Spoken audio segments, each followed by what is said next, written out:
Here we go, everybody. Here we go. First round of the Mechabellum SDL tournament. And we are in with world rank number 11, European rank number 2, Tungdeal versus Ref here. Let's see if Ref can make the upset happen here in round number 1. Round 1, 2, and 3 will be all best of ones. The semifinals and the finals will be best of threes. Really looking forward to it.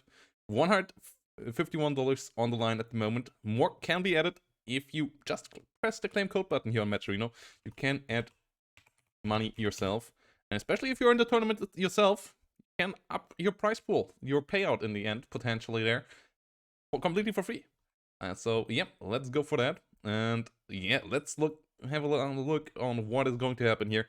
Obviously, spectate delay is on. They also have a bit of a stream delay on, just to make sure that nothing here is happening when it comes to cheating or anything like that. And yeah, let's see how world rank number 1 is going to play here. No, world rank number 11, but in like really high level. And let's see what Tungdeal is going to choose here. Heavy armor, cost control, aerial, and rhino versus quick supply, speed, giant, and marksman. Obviously in the first choice, that's the only phase where the game gives you anachronistic options. You always have 4 different commanders than the enemy, which is also giving you some intel, as the other 3 that you don't pick for sure can't be picked by the enemy either. As both sides here now starting. Quick supply, 200 extra for Reffen. And Phoenix and Crawlers versus Rhinos. Ooh, Rhinos for Tungdeal. Okay. Classic sledgehammers and crawlers behind the turrets so that they split up. Yeah, this is a classic positioning here. Marksman from the get-go, as the enemy has the Phoenixes here. Wonder if Reffen is going to invest this money from the get-go.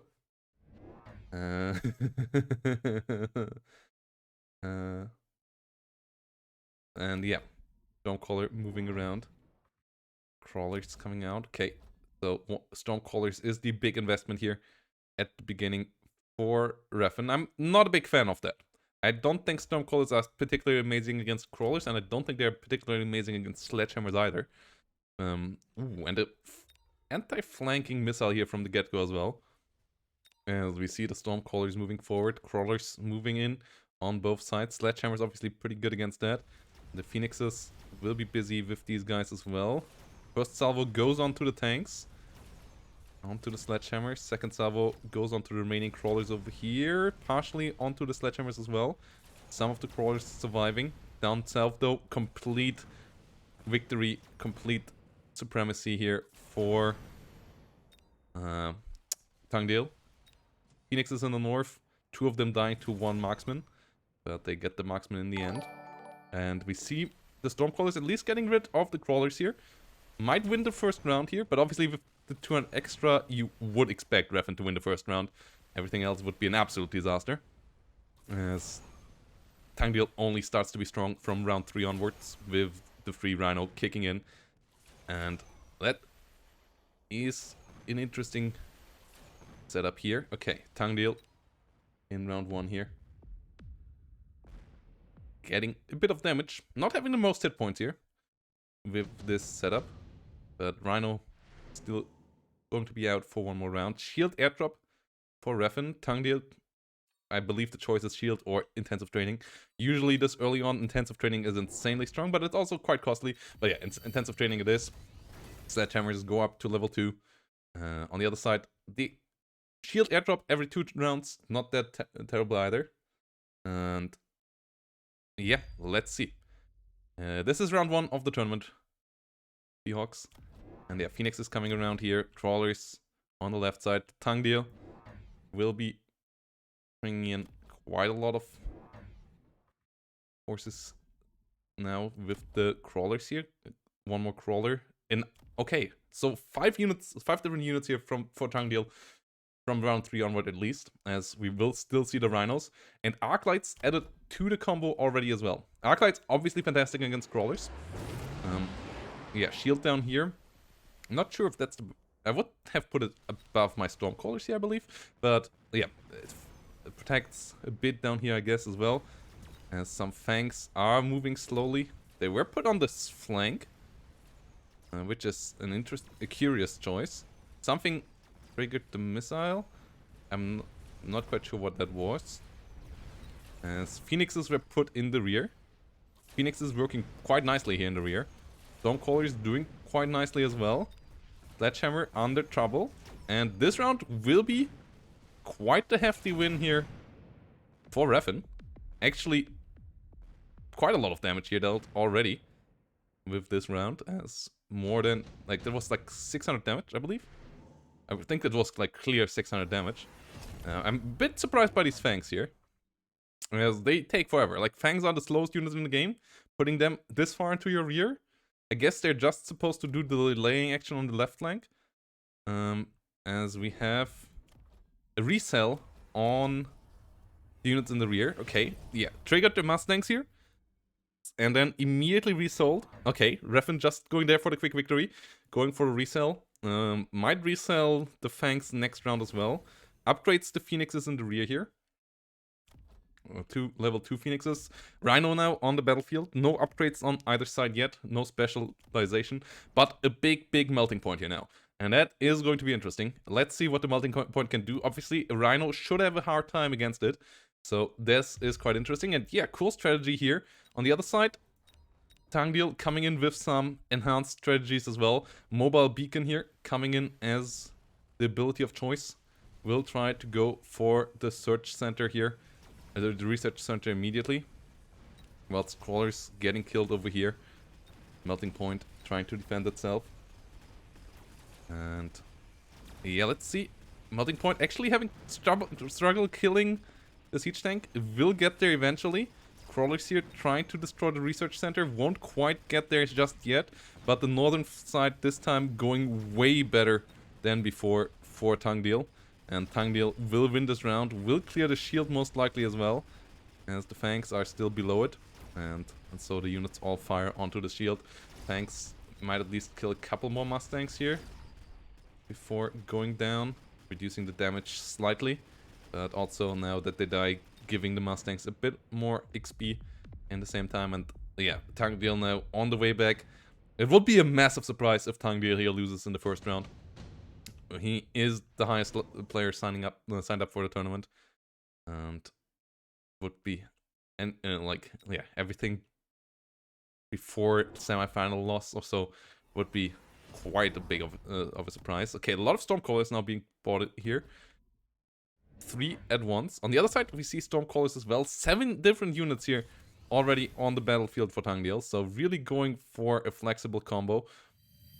Going with the Sledgehammers here now on one on level 2, leveled up with the ability, and now going with the enhanced defenses as well. On the other side, we see the resell, we see the defensive research. Melting Point will try its best once more, as the Rhino now is being sent north. It's a level 3 Rhino, as it did kill the Melting Point. Melting Point died right, the Rhino died right after, but not immediately, as the Stormcallers here try their best. But as I said, like, against Crawlers, against Sledgehammers, I'm not the biggest fan of Stormcallers. Against Rhinos as well. They don't really do the damage there. They're amazing against something like Fangs. They're great against Mustangs. They're pretty strong against Arclights and Marksmen, like those slow-moving, relatively low hit point units. But there's too many Crawlers, there's too many Rhinos and so on in front of these guys. And then the Stormcrawlers really start to struggle. And we see them not really having any major impact. Like, investing into 3 Stormcrawlers was a major investment here for Refn. And it hasn't paid off at all. Which is obviously a major issue here at this point. Might have to put something more in front. And to allow here to win this battle. And yeah, the melting points, interesting choices as well. I don't think they're a terrible choice. As he obviously knew that Rhinos were coming, and they can be quite good against Rhinos. Maybe expected a couple more Rhinos to be bought. Yeah, Stormcallers here on the other side. Against other Stormcallers that are busy firing at some couple of Crawlers and the Rhino. Can be quite nice. Against Fangs, they also can be dope. More Fangs being bought is a curious choice. And Here we're about to start here into the next round, and it might be the final round, as the setup here of Tangdil seems to be really strong. So let's see how it goes. Crawlers in the rear can be leveled up as well. Another shield coming up in the north. Melting point has the energy observation. And yeah, let's see. Another shield coming up here. Melting point down below hasn't leveled up at all. If the Fangs get killed off quick enough, or I guess if you just have fire at the Rhino as your first unit, and the Rhino actually should go down here potentially, especially as the melting point is healing against it. The Crawlers then the next target here, and the observation here actually can maybe allow these melting points to be alive for quite a while, and then obviously Stormcrawlers can do quite well, as Stormcrawlers against melting points also not the most efficient damage. The marksman here not super high level, and actually the Mustang's doing pretty decently. It still seems like there's a bit too much left on the on the right side here for Tangdil though. With the sledgehammers here still not dying, getting the kill there is important now. These guys here will lose the battle in the north, and it might not quite be the end. Oh no, it actually will be a win here now for Rifen. There's no AA left. Oh, the one Phoenix actually will win the round. Will keep Rifen alive. Might not quite win it. How many seconds do we have left? Okay, we have 40 seconds left, so it should actually still have enough time to at least get a good amount of damage. Most likely get all the kills. But for sure reduce the damage quite heavily, even if it doesn't get the kill. No, yeah, 25 seconds should be enough to kill all these guys. Level up as well. And Rifen stays in the game here. Tangdil has to at least consider investing a bit more into AA so that this doesn't happen again. But yeah, Junior for Tangdil. Tangdil sees that he still has time. On the other side, we saw the amplification. Melting point can go up. Yeah, if that one Phoenix wouldn't have survived, this would have been GG already last turn most likely. But there is not that much AA. There are two Mustangs. That's on high level pretty standard play. The Mustangs are great against flanks, great against all these 50-point call-in abilities like the Wasp call-in, the Crawler call-in. So having Mustangs is kind of a must-go if you want to play a safe strategy.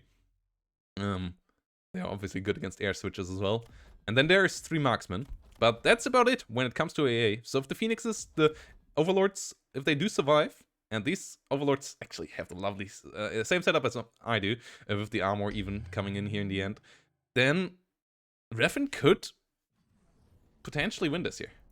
No AA upgrades on the Mustangs, no upgrades still outside of Launcher Overlord, which is interesting. Higher rate of fire, but lower range here on the Stormcrawlers of Tangdil. Of Tangdil.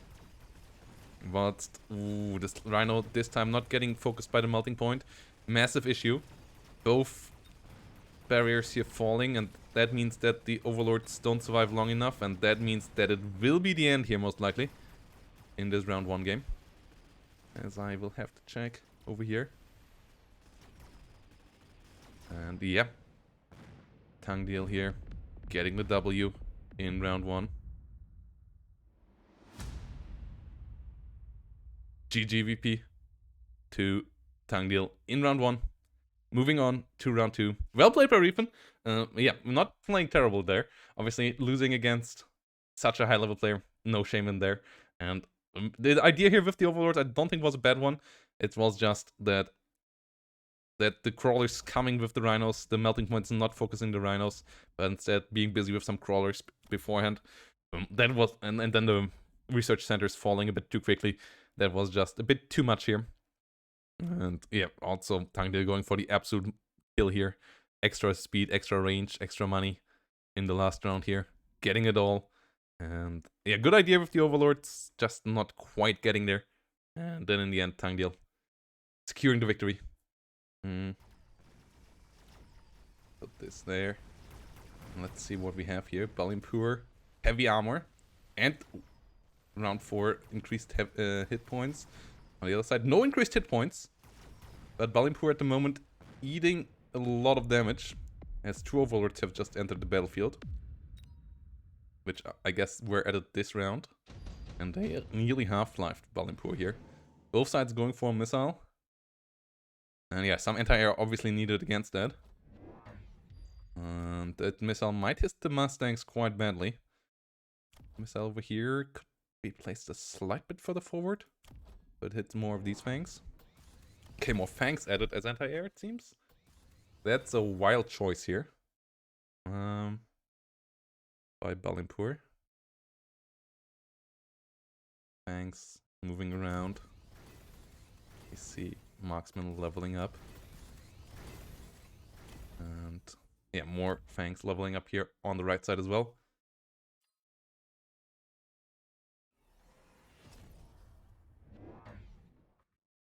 Okay. Stormcaller coming up. Crawlers in the north. Missile versus the fangs. Attack and defense attachment here. Nice. We starting to get a lot of replays in. People finishing their first round. Yeah, if you're a content creator and interested in casting, contact me on Discord. If you want to cast any of the games of the tournament, I'm absolutely up to have more content about these tournaments out there. The more we let people know that events like this are happening, the better. The quicker the competitive scene of this game can grow, which would be lovely to see. Getting more knowledge about all of this together. There's overlords here, getting shot by marksmen. And these overlords really not having the best of days, it seems. Yeah, overlord 1 goes down. Overlord 2 goes down. Marksman dying as well. And Balimpur has found the solution. Marksman here cleaning the ground quickly enough that the marksman can finish off the enemy. Predman going for his flank here. Okay. What is the plan there? Is there a plan there? Is there an overlord from the right or left side the plan here? As Balimpur really going for some interesting setups here. Balimpur with a lot of lines here all across the battlefield. Super Falco, hey, thanks for joining. Would love to have you in future tournaments. I'm also like, yeah, if this goes well and so on, there are for sure gonna be more. Maybe also some longer formats similar to what we have in Wano and Steel Division with like a league format if people are interested in that, and I get a couple of people helping me out with organizing that. As obviously, like, yeah, with a new full-time job and so on, I can't do it all on my own. If like one-day tournaments are not a problem, everything else could use some support, but I would absolutely be interested in organizing stuff like this through SDL or helping other people organizing it. Yeah, Balimpur versus Bredman here. Doing some lovely setup. Steel boards level 3. And departed. Cheers. Cheers, cheers, cheers. Let's go. What is Bredman gonna do here? To try to solve this issue. Down pretty low on hit points. Resold both of the... No. Oh, teleported. Yeah. Jump drive here. To the right side. With the overlords. Overlords also having repair. Getting... just walking through here. Interesting strategy. And it's working out for so far. Like there's... Like just walking through the enemy real line here. With the teleport. The quicker teleport here really being used. Yes, everything else is dead now. But these guys have repairs. And there's only one marksman here left. And currently they are reduced, so that marksman does good damage. It's a level 2 marksman. Can they at least allow another round to start? They're too focused here now. The level 2 marksman is strong enough to kill it. That's a problem, but it should still... Oof, close. Yeah. Redman's still alive. Still having another shot. Amplified core here. And obviously leveling up overlords gain more stats than leveling up marksmen get. And so the repair here becomes more efficient, and with amplified core, level 2 one can be really, really scary. And with the jump drive, you're also not quite sure, as Balimpour, where to expect them next. So yeah, this gang of overlords here, quite interesting. So yeah, marksman leveling up as well as we go around here.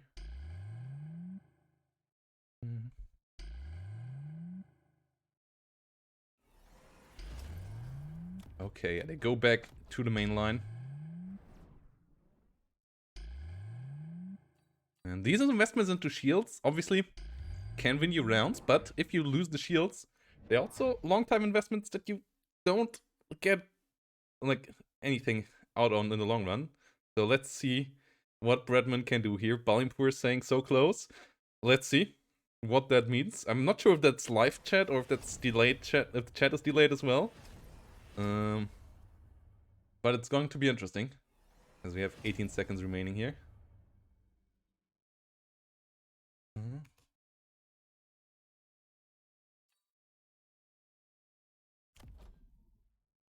Have a missile up here. Missile will hit at least a couple of these fangs. As the first half of this squadron goes down. Yeah, a lot of shields. Wasps coming along as well now, as the wasp spawning is activated. So, yeah, shields going down now. And if Bradman can win this round, he will most likely win the game, but the level 3 marksman eliminating the first of the overlords already. Second of the overlords now, taking a good amount of damage. Next wasp line comes in. Shield is deactivated though, and that will be the end of the overlord most likely. Or not. It can just heal against. Oh. Will survive. And yeah, that means that this round should be won, as this is all the AA there is here, and it's not enough to kill this overlord. So both of these overlords most likely surviving here, even with this falling, especially as some wasps warp in now as well. And yeah, that's what I'm talking about. Like, if they can snowball a bit, they can be quite strong. Issue will be that they won't quite get level 3 here, most likely. If this gets level 3... Oh no, it can get level 3. Okay, the second one as well. Okay, that would be big. Because then you really need to find another solution here. This one not quite level 3. But the one with the amplifying core is level 3, which is the most important one. And this one also level 2 now. Oh no! The last one got level 3 as well. Tank line production for Redman as well. And yeah, all these shields that were invested, like 500 points. Those are 500 points that are inside of units here for Redman. Kind of forcing you to use these shields again, but then that's another time where you don't get them in the end.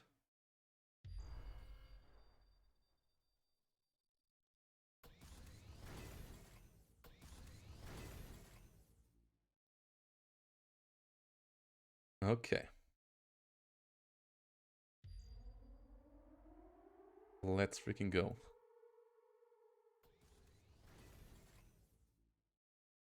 Let's freaking go. Another one being called up north. Oh no, that's... Wait, is that defensive nuke of Balimpour? What is this nuke? Balimpour? What is this nuke? I hope that nuke... Is this nuke really planned there? Shouldn't it be planned over here?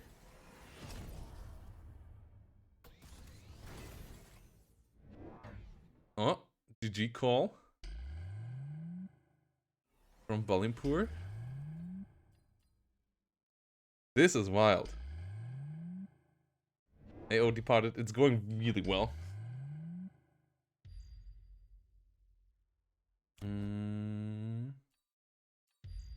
other Overlord coming in. I know it's the Fang behind that it's good level up. Okay, yeah, the Overlord didn't level up. That nuke is off target, isn't it? Like it's...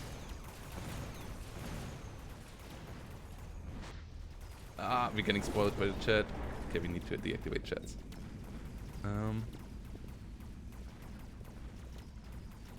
Lesson learned there. Overlords here, hitting each other. Orders coming in. Good hits all over the place. And yeah, the Overlords being deactivated by the Marksman. But Marksman could have used a couple more level ups, I guess, and Mustangs maybe as well here. Mustangs have anti-air, so yeah, that's good. The deactivation on the heel, obviously big as well. But a couple more Marksmen in general maybe would have done it. Maybe giving them range or so. As the most important one is dying here, but there's too little left, and these 3 alone will be enough to let Breadman go on here. Close game, really close game, but Breadman moving on here. GGVP, and yeah, that is another game played in round 1 here. Breadman gets this one done and under his belt, so that is